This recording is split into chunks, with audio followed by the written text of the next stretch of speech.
Expédition Taximaboule de Thomas Chesson et Yves Nilly.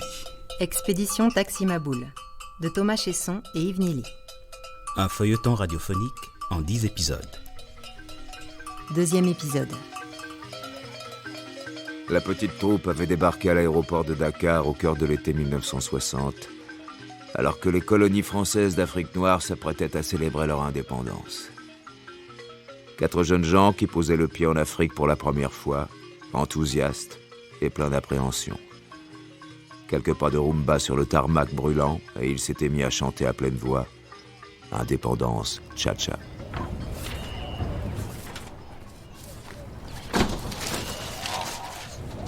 Oh. Mais fermez-moi ces fenêtres, bordel de Dieu!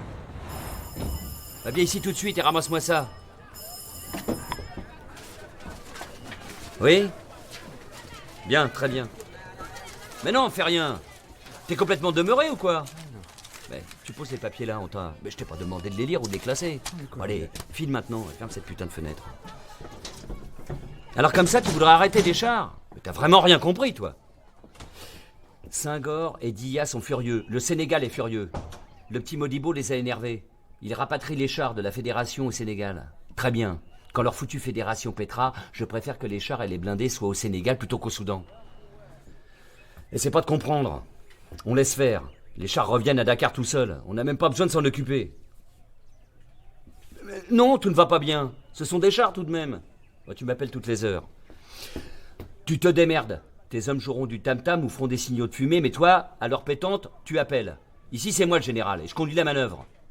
Si tu veux pas finir en cornet de bif sous une chenille de char, tu arrêtes de prendre des initiatives. Un jeune homme charmant, votre fils. Vraiment, rien à dire. Et sa petite équipe, parfaite. Oui, l'ethnologue de salon est charmante aussi. Belle plante qui semble s'épanouir sous les tropiques alors que les autres ont déjà des tronches de baobab. Ah, des parents universitaires? Gauchistes, pléonasme, monsieur le ministre. Je vous l'ai dit, avec Ahmed, ils sont entre de bonnes mains. Saint-Louis, ses couleurs et ses sourires. Oui, une promenade de santé. Je vous tiens au jus, évidemment. Mais si je peux me permettre, j'ai mis un de mes meilleurs éléments sur ce qui n'est après tout que de la branlette de babouin. Mes amitiés à madame, monsieur le ministre. Tu me les retrouves. Tu me ramènes le petit con par les couilles. Quant à Ahmed, il va changer de religion, c'est moi qui te le dis. Je vais le noyer dans de l'eau bénite de Colombay jusqu'à ce qu'il récite tous les saints du gaullisme par cœur. Ça disparaît pas comme ça, un bus banania. Les gens s'en souviennent. Tu te tapes la route Saint-Louis-Dakar à pied s'il le faut et tu interroges tous ceux que tu croises. Des vieillards aux sauterelles. Maintenant, j'en suis sûr, Julien est un chien fou.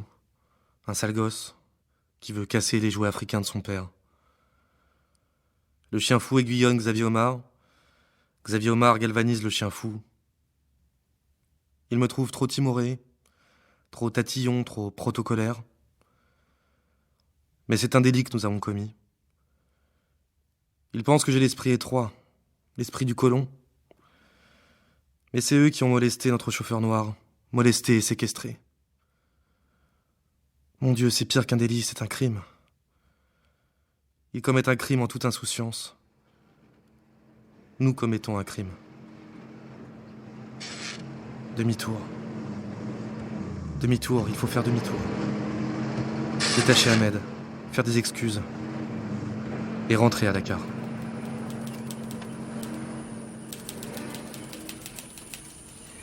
La camionnette filait sur la route cahoteuse en direction du Soudan. Julien conduisait, le regard fixé sur un ciel lourd qui s'assombrissait encore, comme si l'Afrique entière criait au danger. Le Soudan. Tu peux pas dire le Soudan. C'est la fédération du Mali maintenant. Tout le monde aura oublié le Soudan dans quelques années. Tu n'écris pas pour la postérité? Oh, épargne-moi tes sarcasmes, mon cher Ixo. La fédération du Mali, personne connaît. N'en déplaise à ta fibre militante, je suis pas prêt à parier ma chemise sur la survie de la fédération du Mali. Modibo Keïta risque bien de se retrouver tout seul. Peut-être bien qu'il rebaptisera le Soudan en Mali, en guise de souvenir. À l'époque, vous disiez le Soudan. Je m'en tiens au fait. Je peux reprendre? L'Afrique entière criait au danger. C'est quand même bien torché, non? Et presque à jeun.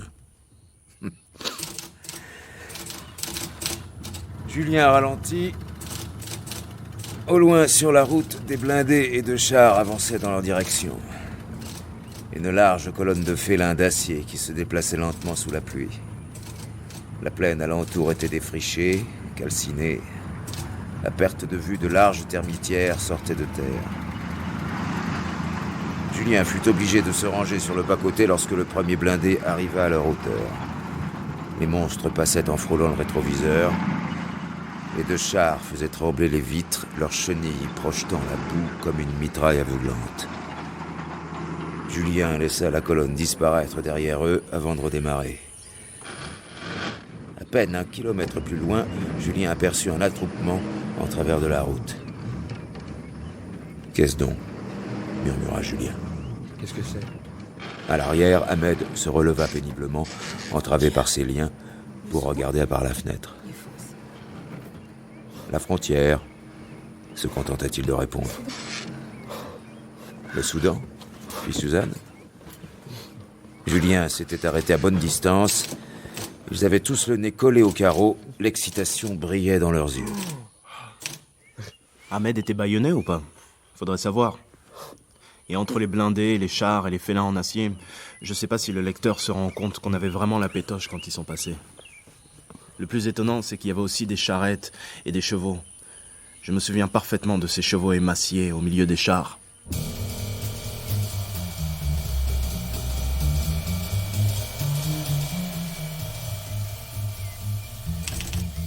Une centaine de silhouettes gesticulaient sur la chaussée.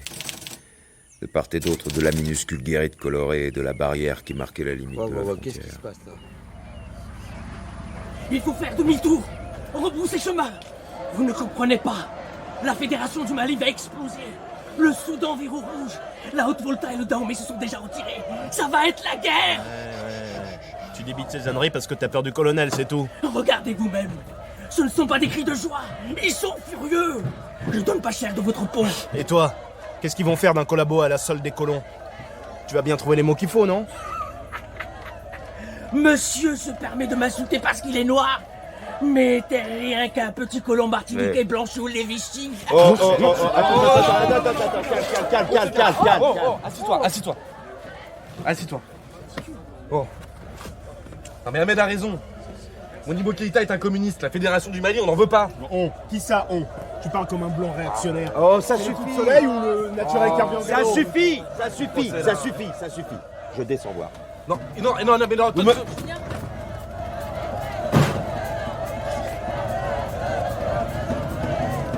Il s'avance vers la foule vociférante.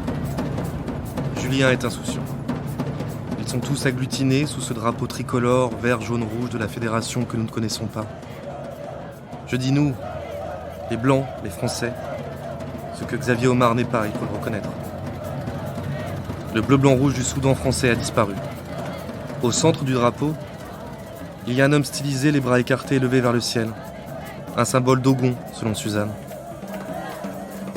Julien, je le vois à nouveau. Il danse au milieu de la foule. Je jure qu'il chante sa chanson stupide. Indépendance tchatcha. Julien, tu n'es qu'un enfant gâté. L'école coloniale à ses côtés, pas vraiment à ses côtés. Il porte ses chemises, le col ouvert. Il fréquente les gauchistes. Il passe son temps dans les clubs de jazz. Il fume et il boit. Il a un genre. Moi pas. Moi, je sais que je suis entré à la colo au mauvais moment. Entré à l'école coloniale au moment où les colonies disparaissent. C'est pas comme si j'avais le choix. J'aurais voulu faire l'ENA. Pas réussi. La colo, c'est la petite porte pour arriver au Quai d'Orsay. C'était. Avant toutes ces indépendances. J'entends bien, je comprends. La peur que les colonies ne dévorent la métropole. C'est une question de nombre. Impossible d'intégrer tout ce monde sans que Colombelle et deux églises ne deviennent Colombelle et deux mosquées, comme dirait le général. La colo devient un cul-de-sac. Tant pis, tant mieux. Je me range aux habits de nos aînés. Civiliser et ramollir les têtes granitiques des nègres est une besogne ingrate et rebutante. Je remarque surtout que le climat africain ne me convient pas du tout. Essoré, lessivé, mes illusions passées à la serpillière avec sueur, sang et merde. Julien, donc, compagnon de colo. Le fils de ministre qui jure de faire tourner son père en bourrique. Et pas n'importe quel ministre. Un ministre de la Défense, qui a été haut-commissaire au Cameroun et a régné sur toute l'Afrique orientale française. Alors Julien choisit la colo, dernière promotion, l'école des imbéciles, comme il dit en rigolant. L'enfant turbulent qui coince un coussin péteur sous les fesses de son père recevant les dignitaires africains.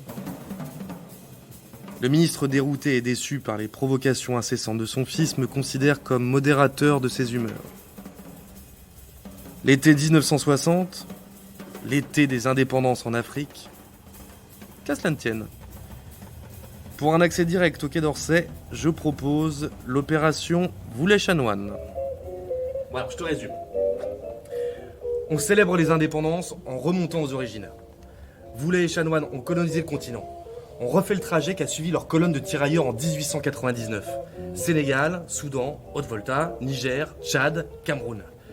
Une caravane pédagogique qui explique le génie colonial français, la mission civilisatrice et 60 ans plus tard, le progrès démocratique que représente l'indépendance accordée. Une caravane pédagogique. Tu te moques de moi, là. Tu l'appelles comme tu veux. Des planches avec des photos, des textes, peut-être des films. Ouais, et toi coiffé d'un chapeau colonial armé d'une baguette pour pointer les images au fil de ton discours? Je te délègue la mise en scène. C'est toi qui as la fibre créatrice. Je vais te présenter Xavier Omar. Célébrez Voulet et Chanoine. Il va adorer ton sens de l'humour. Ils sont à l'origine de tout. On réécrit pas l'histoire, on la poursuit. Et on l'écrit à notre tour. Voulet et Chanoine sont des bouchers. Même l'armée a désavoué leurs actes. Elle a pudiquement reconnu qu'ils souffraient de soudanite aiguë. Ce Xavier Omar, il est noir? Noir, en blouse blanche. Étudiant en médecine, une tête et un danseur hors pair. Indépendance tcha-tcha. On va te le peaufiner, ton spectacle pédagogique. Et Suzanne aussi, si ça se trouve, elle a étudié les coins qu'on traversera. Bon, on en parle d'abord avec ton père. Il a tous les réseaux, il peut nous aider, non? Je prépare le voyage. Julien prépare le spectacle. Je relis les précieux conseils de Paul Morand. Il y a des petites machines portatives à faire de la glace au moyen de sels chimiques qui sont fort utiles. Choisir avec soin son personnel indigène, en prenant conseil des fonctionnaires locaux. Le nègre adore voyager, surtout à vos frais. Laissez les mâles à la côte et les remplacer par des mâles en fer. Les termites mangent le cuir. Nombreuses mais de petite taille, pour que les noirs puissent les porter sur la tête. Intérêt à voyager dans des camionnettes de série du type normand, avec 3 places avant. Je recommande les voitures de 10 à 11 chevaux, ne chauffant pas, et de préférence avec soupape. Pas de camionnette du type normand, une camionnette Banania. Et le personnel indigène, bien que recruté par les services de renseignement français, est ligoté à l'arrière. Julien revient vers nous. Sourire aux lèvres. C'est le foutoir. C'est tout ce qu'il trouve à dire. Demi-tour. Il est encore temps. Mais Julien embraye et avance vers le poste frontière, fenêtre grande ouverte. Son passeport brandi, à bout de bras. Il crie « Passeport diplomatique. Papa est ministre de la Défense de la République française. » Indécent. Il fait presque nuit. La foule s'écarte lentement, éclairée par les phares.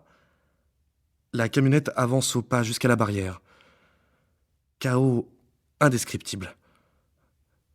Soldats et douaniers sénégalais et soudanais se disputent le contrôle du poste frontière transformé en arbre à palabres. Les gamins jouent sur les barrières comme sur des balançoires. Des feux de joie sont allumés, on rit, chante, parle.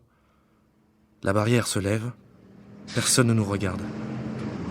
Personne ne nous arrête. Le pays fonce! Le Soudan! Allez. Indépendance,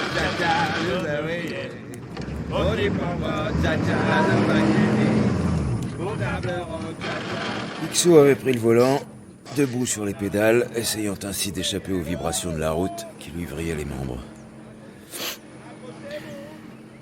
leur arrivée à Dakar, la gifle humide ressentie à cet instant, tout cela paraissait déjà loin. Et pourtant, leur peau sentait encore un peu l'insouciance. Le soleil commençait sa cérémonie du matin. Ils assistaient à leur première aube africaine. Une aube de naissance du monde et pourtant si conventionnellement africaine. Avec le ciel et la terre d'un rouge brique, couleur de flamme, comme sur les affiches des compagnies aériennes. L'Afrique se montrait rassurante. Un oiseau, dans son beau plumage. La camionnette jaune filait sur la piste. Un large carton accroché par-dessus le slogan « Banania et son tirailleur ». Un sobre « Pardon » pour l'expédition Voulet-Chanoine. À l'arrière, Julien profitait des chaos pour toujours revenir vers le corps de Suzanne. Comme un esquif dans la houle, le visage de la jeune femme était creusé de fatigue, mais heureux. Ils avaient désobéi au colonel R et au monde entier. Ils avaient renoncé à leur jeunesse. Ils prenaient eux aussi leur quartier d'indépendance. Patrice s'était endormi, recroquevillé sur la banquette. Son souffle et celui d'Ahmed se confondaient comme leur cauchemar. La camionnette s'arrêta dans un village proche de Bamako. Koa. Koa? Vraiment? Tu inventes. Il n'y a jamais eu de Koa. J'ai regardé la carte. Je te crois. Il y a sans doute un Koa, mais ce n'est pas là que nous nous sommes arrêtés. Je ne sens plus la fatigue. Je ne suis pas excité, juste impatient. Julien s'active comme un beau diable. Et cela me rend heureux. Il tend l'étoile peinte entre deux arbres, installe la table à tréteaux avec le tourne-disque à pile, les fiches et tous nos objets d'époque. Le casque, le sabre, les médailles. Il dresse le trépied avec les photos. J'oublie presque Ahmed, toujours saucissonné dans la camionnette. Je pardonne le calicot d'excuses ineptes placardé sur le flanc de la camionnette. Suzanne est une grosse déception. Elle tente de palabrer avec le chef du village, lui-même ancien caporal tirailleur. Elle est incapable de traduire. Elle ne comprend rien. Elle nous annonce fièrement que l'homme a participé à l'expédition Voulet-Chanoine, la vraie. Impossible. Il aurait au moins 90 ans. Un jeune homme de bonne mine se propose comme interprète. C'est l'instituteur. Homme charmant et prévenant prénommé Aboubacar. Il me pose 1000 questions. Et je l'invite à aller voir le metteur en scène pour peaufiner les derniers détails. Xavier Omar se mêle à la foule. Il revient vers moi avec sa tête des mauvais jours. Il sent de l'hostilité. De l'hostilité ? Un villageois l'a traité de sale blanc. Le problème d'identité de ce garçon confine à la paranoïa. Il rejoint Julien et Aboubacar en fouettant la poussière de ses pieds, tête baissée. Quand Patrice s'apprêta à prendre la parole, un murmure inquiet traversait l'assistance. Patrice se tenait debout derrière la table, bien droit, baguette de bois à la main, pour pointer les images et les objets. La voix blanchie par le trac, il se lança. Les mots s'enchaînaient sans discontinuer, un discours pesant, ronflant et sentencieux. Derrière l'étoile peinte, jouant de l'ombre et de la lumière, Julien l'encourageait à rajouter les effets de style et les jeux de scène qu'ils avaient répétés à Paris. L'instituteur s'efforçait de traduire ces mots qui perdaient peu à peu tout leur sens. C'était un prêchi-prêcha colonialiste infect et il ne s'en rendait même pas compte. Tu te souviens de ce qu'il a dit ? Je m'en souviens très bien. Je devais jouer le souffleur au cas où, et je crois que je pleurais de honte. Que vous le vouliez ou non, la civilisation négro-africaine a germé au contact de la civilisation française et grâce à notre génie colonial. Elle fleurira grâce à l'indépendance que vous devez au général de Gaulle. C'est bien lui qui fut le principal artisan de la décolonisation. Il est véritablement l'initiateur et le réalisateur de vos indépendances. Nous sommes venus jusqu'ici pour célébrer messieurs Voulet et Chanoine qui, comme chacun sait, furent assassinés par leurs propres tirailleurs le 16 juin 1899, il y a tout juste 61 ans. Nous sommes venus jusqu'ici pour célébrer messieurs Voulet et Chanoine qui, comme chacun sait, furent assassinés par leurs propres tirailleurs le 16 juin 1899, il y a tout juste 61 ans. Qu'elle a eu pour vous. Nous sommes venus pour vous dire que nous vous pardonnons ces assassinats. Nous savons que des excès ont été commis et, bien qu'une commission d'enquête parlementaire ait conclu sans doute possible qu'il souffrait de soudanite aiguë, nous sommes venus pour le reconnaître. Bien qu'une commission d'enquête parlementaire ait conclu sans doute possible qu'il souffrait de soudanite aiguë, nous sommes venus pour le reconnaître. Je ne m'entends plus parler. Je ne comprends plus mes mots. Je cherche désespérément un regard ami au milieu de la foule des villageois. Je suis bercé par un murmure sourd qui enfle et se change en cri.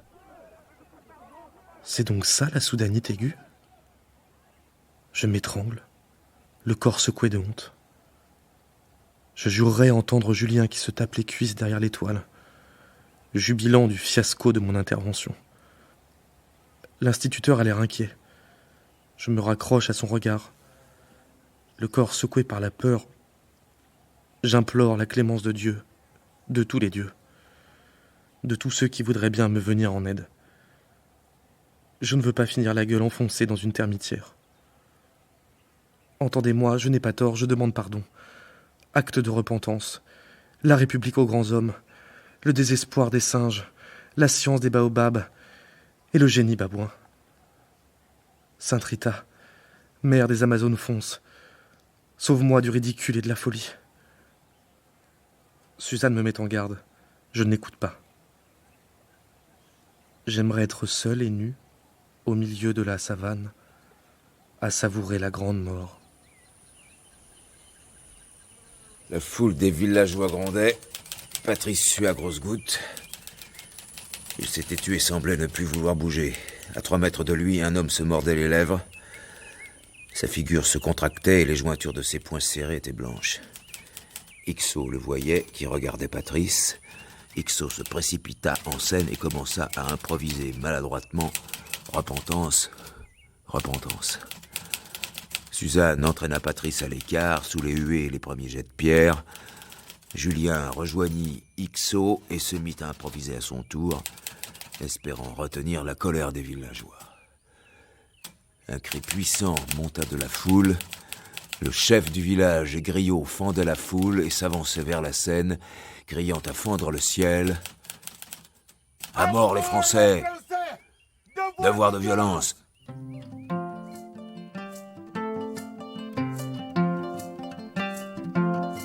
Indépendance, tcha-tcha, dozouye. Okipwanza, tcha-tcha, tubakidi. Au table ronde, tcha-tcha, bagagné o. Onipanda, tcha-tcha, dozouye.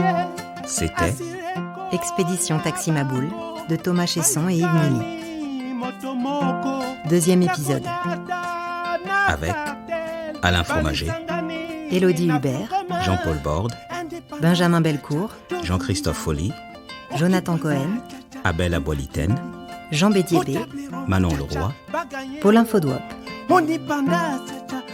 Musique et chant, André Zé Djamafan, Cora et flûte, Simon Winzé, guitare et percussion, Séni Samb, bruitage, Bertrand Amiel, conseillère littéraire, Emmanuel Chevrière, équipe de réalisation, Philippe Bredin, Sébastien Labarre, Louise Loubrieux, Jean-Mathieu Zande. Indépendance, indépendance, indépendance, dozouye. Ekipwanza, tcha-tcha, tubakidi. Au table ronde, tcha-tcha, bagagné o. Onipanda, tcha-tcha, dozouye.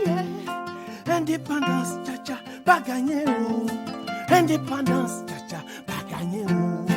Indépendance, indépendance, indépendance, bagagné o. Et vraiment, bien.